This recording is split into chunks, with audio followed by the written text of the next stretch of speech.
You've heard this phrase before, haven't you? He's just selfish. People toss it out so casually, almost with a little shrug, as if those words explain everything in a messy, complicated story. One person is painted as expecting too much, while the other gets away with being not ready. You've probably heard it used to excuse someone who pulled away, who didn't show up, who forgot, who ignored you, or who simply went silent. And at first, you try to nod along, because it sounds reasonable. Everyone has their own life, their own priorities, their own boundaries. A person chooses themselves, and that's it. So what? And then, slowly, you even start convincing yourself. You repeat in your head, maybe that's just who he is. Reserved, busy, not really available for me. But when you dig deeper into this story, whether it's yours or someone else's, you realize it isn't so simple. Because behind coldness and distance, very different truths can hide. Sometimes it really is selfishness. Plain, blunt, maybe uncomfortable, but still honest. And other times it's something much heavier, more complex, more concealed, more draining.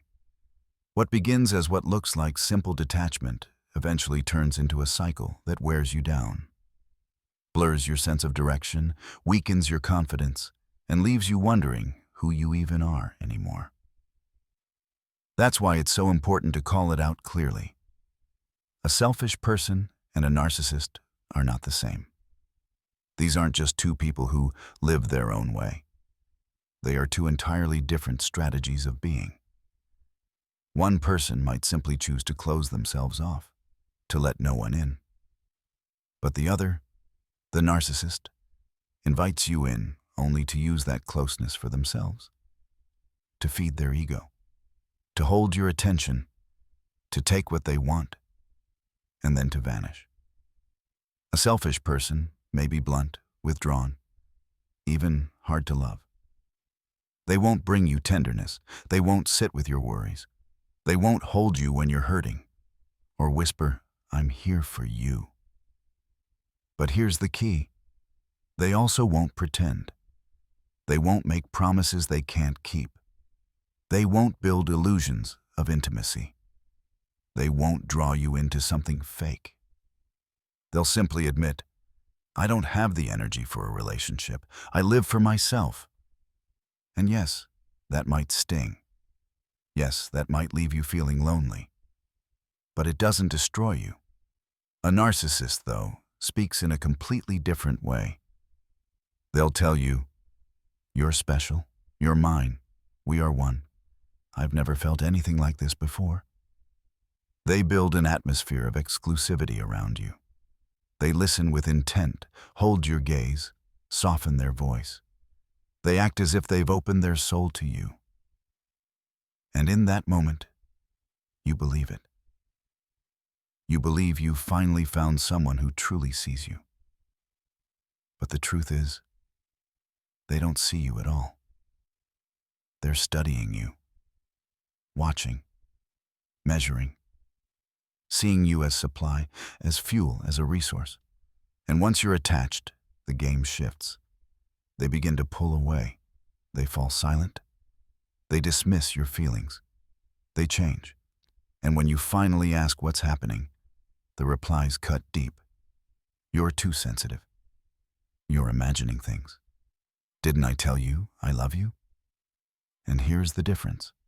A selfish person doesn't give, but a narcissist gives too much at first, only to drain you later. A selfish person keeps their distance, but they don't wound your spirit. A narcissist pulls you close just to unbalance you, to shake your confidence, to make you doubt your worth. They build the illusion of your importance, and then act as if you invented it all in your head. They swing you like a pendulum, from "You're the best thing that ever happened to me," to "You mean nothing to me." They say they want you, but in truth, they only want to satisfy their ego at your expense. This is why it's crucial to draw the line clearly. Are you with someone who simply chose their own path? Or are you caught with someone who paints a beautiful picture just to drag you into a game you could never win? And that's exactly what we're going to break down today. How to spot the difference between the two, so that you'll never again confuse distance with destruction, and so that you'll never again try to earn love or care in a place where you were never meant to be seen in the first place. And let's begin with the first layer. What does it really mean to be selfish? You've probably wondered about this before. A selfish person is not a monster, not a narcissist, not a manipulator. They don't set traps for you. They don't play endless emotional games. They don't drag you through ups and downs just to watch you suffer. Most of the time, they simply live by their own rules, sometimes harshly, sometimes at a distance, sometimes with a kind of cold honesty. And even though it doesn't feel good, there's a strange clarity in it, isn't there? A selfish person is the one who looks you in the eye and says, I don't want a relationship. I'm comfortable on my own. I'm focused on my work, my life, my interests. I'm not going to dive into your struggles because I've chosen not to. And I won't pretend I want something more. You may not like the answer, but at least you hear the truth. Yes, they may be cold. They may not notice when you're upset. They may not call, may not check in, may not pay attention when your mood changes. But here's the difference. They don't promise you support they can't give. They don't create the illusion that there's something deeper. They don't mislead you with fake closeness just to gain access to your feelings or your energy. A selfish person can lack emotional sensitivity, but they don't twist that into a weapon. They don't sit and pretend to listen, only to later turn your words against you. They simply don't want to step into someone else's emotional space. And they say it. Sometimes bluntly, sometimes awkwardly, but always directly. They don't play at having a special bond, just to pull back the next day. They don't whisper, "We are one," and then retreat into silence. They don't move closer only to step away again. In fact, they don't move closer at all. And in that, however painful it feels, there's a kind of honesty that cannot be denied.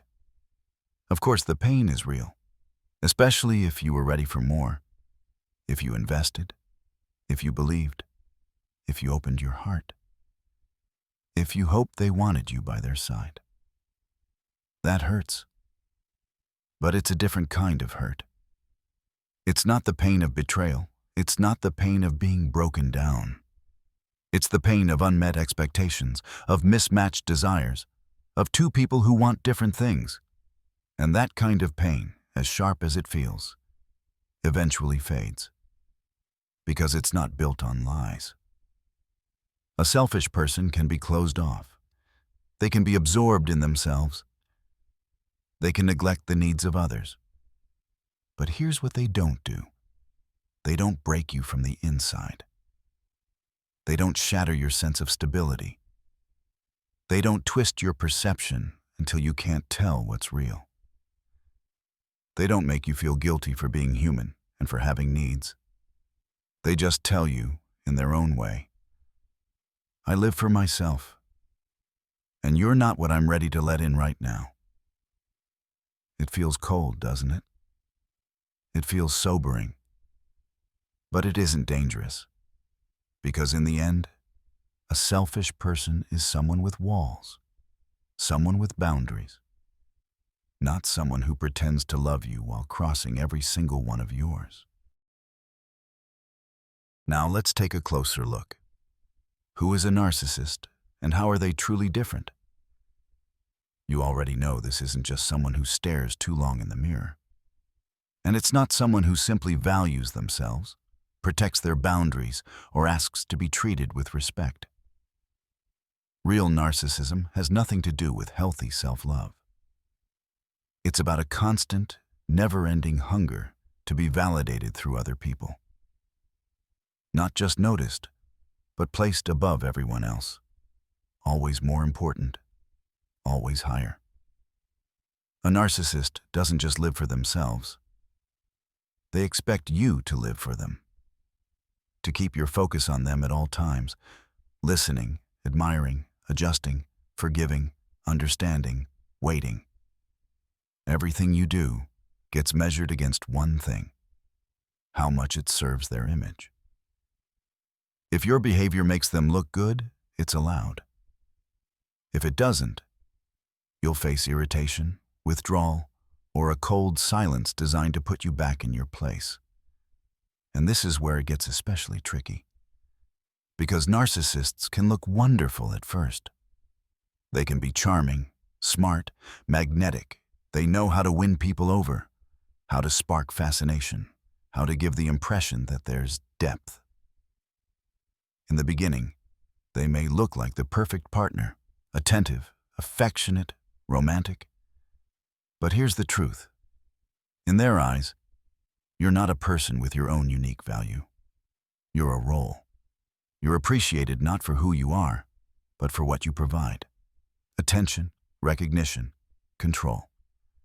And if you stop delivering what they expect, if you don't admire, don't adjust, don't play the script they handed you, they won't meet you halfway. They won't sit down and ask, "Why are you hurting?" Because they don't actually feel your emotions. What they lack is genuine empathy. Yes, some narcissists can show what's called intellectual empathy, the ability to logically figure out what you must be feeling. But don't mistake that for compassion. It's not there to comfort you. It's there to give them leverage. They study your vulnerability, your anxiety, your doubts, not to help you, but to use them at the exact moment it gives them power. To twist your pain into fuel that boosts their own importance. And you'll hear it in their words: "This is your fault. I warned you. Now you see what happens." And the most shocking part is, they don't think this is wrong. They see it as fair, as justified. They tell themselves they have the right to say it, that you're not really suffering, you're just learning, that they're not causing pain. They're simply showing you some twisted version of the truth about who you are. And here lies the heart of narcissism. They don't see you as your own person with feelings and needs that matter. They see you as their reflection, or as an obstacle when that reflection doesn't please them. You either admire them, and then you're the best, or you question them, resist them, disappoint them, and suddenly you're difficult, wrong, the problem. And they? In their world, they're always above it all, always right, always untouchable, never responsible for the damage they cause. And now it's time to see why a narcissist is far more dangerous than someone who's simply selfish. You've probably felt the difference without always being able to name it. A selfish person may be cold, distant, unavailable.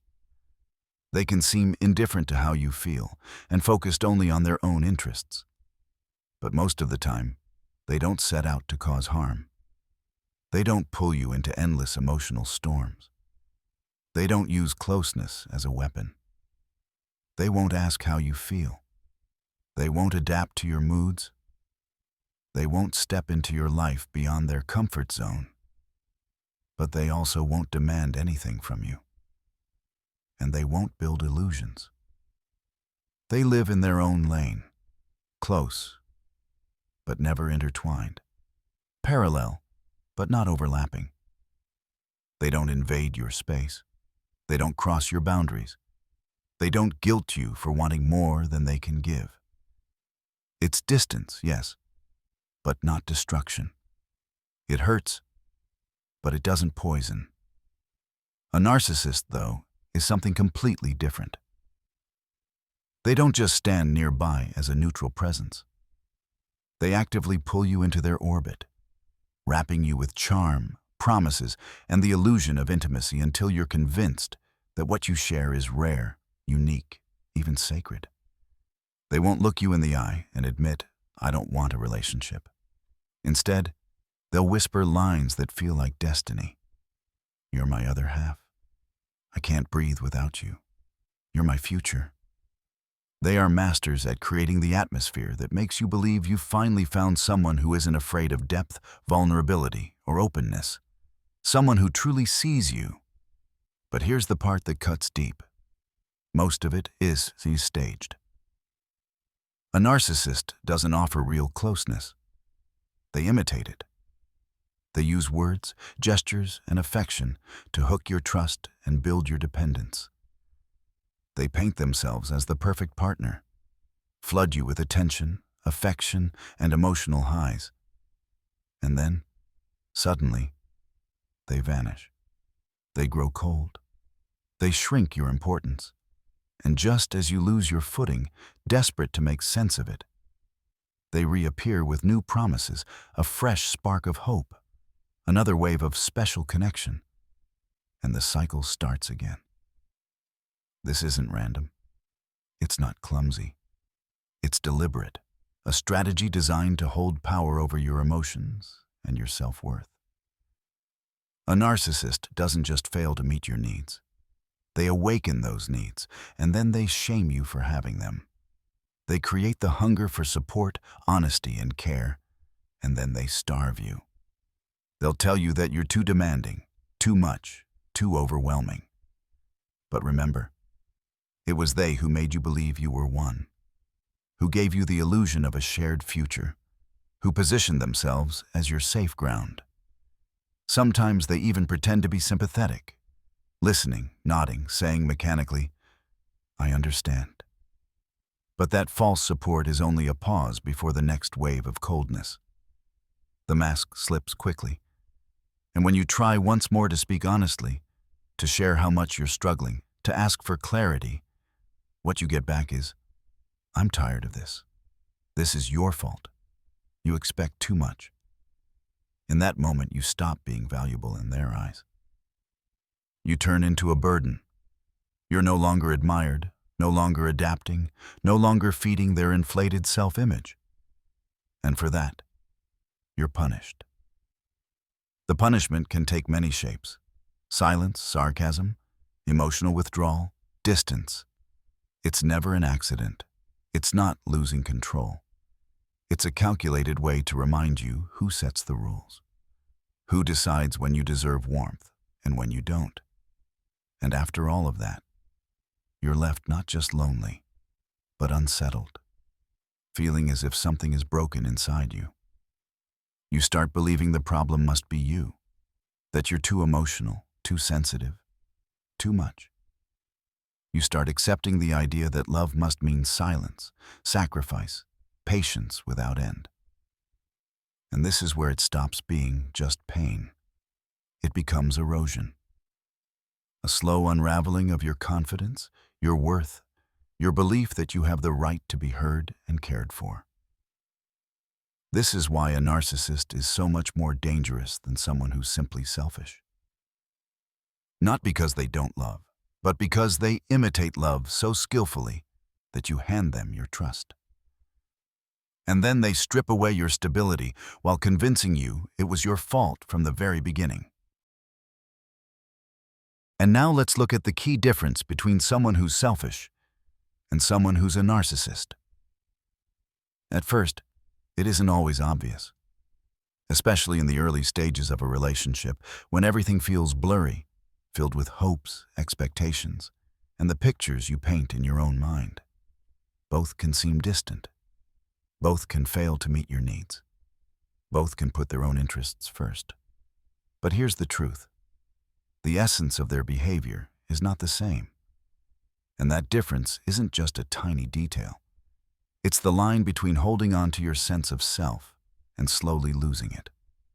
A selfish person is someone unwilling to share their time, their space, their life, and they don't hide it. Sometimes they even say it outright. I live the way I want. I have my own rhythm, my own priorities. I don't want to take responsibility for anyone else. And I don't want anyone stepping into my comfort zone. Their position may be self-centered. It may hurt if you were hoping for more. But it's transparent. They don't make promises they'll never keep. They don't pretend to need you just to pull you closer. They simply don't let anyone inside, and that's where it ends. A narcissist, though, plays by a completely different script. They don't just let you into their life. They pull you in, they surround you, they make you feel chosen. They want you not just present, but living for them. They know exactly which words you've been waiting to hear. They mirror your desires, they admire you, they adapt to you, but only as long as you provide what they need. The moment you stop meeting their expectations, when you grow tired, when you begin to question, when you finally voice your own needs, everything flips. Suddenly, you're not their support, but their burden. And all the warmth they once gave you turns into a cold shadow you can't escape. A selfish person may be indifferent, but they're not destructive. They don't promise love they can't give. They don't swear eternal connection while secretly planning their exit. Their words line up with their actions, even if those actions are limited to themselves. They may not give you love, but they won't weaponize yours. They won't take your care and turn it into a tool for their ego. A narcissist, however, can look like the most caring partner you've ever had. They speak of the future, they dream with you, they share plans, sometimes even cry tears of affection. And it feels real. But beneath it lies not a wish to share a life with you, but a wish to keep control over you. Their tenderness is a tactic. Their love is a mask. Their closeness is a strategy to keep those who can feel deeply right where they want them. And the more you invest, the stronger their grip becomes. The selfish person lives in their own world, unavailable, but autonomous. They don't demand you adjust, obey, or twist yourself to fit them. They simply say, "I won't let you into my life because I've chosen to live alone." It stings, yes, but there's honesty in it. The narcissist speaks differently. "I will let you into my life, but only so that you live for me. And later, I'll tell you it's your fault when you finally get tired." They don't just decline, they exploit. They make you dependent. And then they make you guilty for depending. And that's the crucial difference. The selfish person is detached. The narcissist is destructive. One leaves you alone, the other leaves you broken. And as we close, there's one truth you need to carry with you. In everyday talk, we throw words around without stopping to think about what they really mean. Selfish, toxic, narcissist. These labels sound sharp, dramatic, almost satisfying to use, but they don't always describe what's really happening. That's why it matters so much to pause and ask yourself, are you standing in front of someone who simply isn't ready for closeness? Or are you dealing with someone who, under the disguise of love, slowly chips away at your inner balance? Not everyone who leaves your messages unread or avoids tough conversations is a narcissist. Sometimes a person just lives differently, by their own rules, and doesn't want to step into someone else's emotional world. It doesn't feel good. It isn't what you hoped for. But it isn't always harmful, and it isn't automatically manipulation. Not everyone who pulls away from a relationship, retreats into themselves, or buries their focus in work is dangerous. Many times, they're simply being honest. They don't promise what they won't deliver. They don't draw you in only to let you down.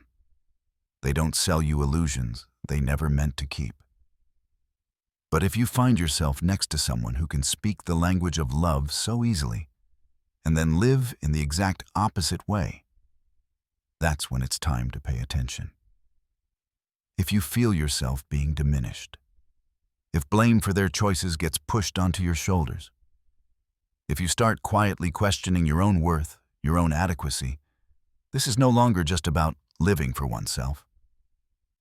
This is about control, about power, about interference. Because a narcissist doesn't just step aside and leave you alone.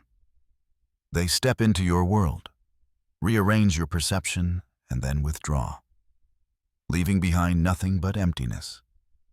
The real difference between someone selfish and someone narcissistic isn't found in their words.